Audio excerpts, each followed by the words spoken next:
And there's my updated 3D printed junk load. All of these junk loads, I have the two Sioux Line gondolas, and there was one custom run, I believe Milwaukee Road from Mr. Muffin. I'll have to go back and look and double check that. But they all have the same, die cast with the old steam locomotive wheels and stuff in them. So took some measurements, found this one on Thingiverse in HO scale, and just scaled it up to match the dimensions in here. And I'll have to, there's barrels and old metal pieces, so paint some of the barrels black and make it look like a real junk load. And then again, here's the wood loads from before. I still love the way these turned out.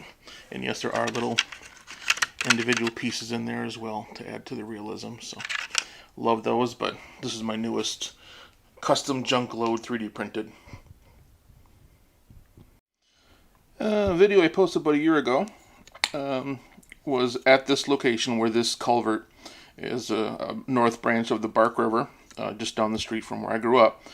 And I've never played with Tinkercad. I saw another YouTuber that played with it, and it looked pretty straightforward. My son always wants me to use Blender. That's beyond my skill set, and I know how to use Unigraphics. So Tinkercad's pretty simple. Just build a whole bunch of blocks, scaled them down based on measurements that I took of the actual culvert. There were 3 water openings. There was 4 step structures with the top plate.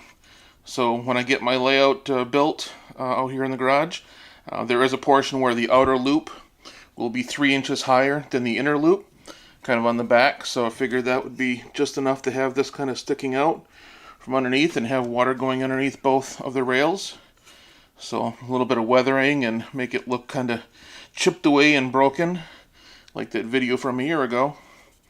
And a Tinkercad and my 3D printer, and I printed straight up like that, so I didn't have to do any supports or anything. Just printed right on the bottom and straight up, no overhangs, nothing complicated for the printer to do in Tinkercad, and it turned out pretty good, I think.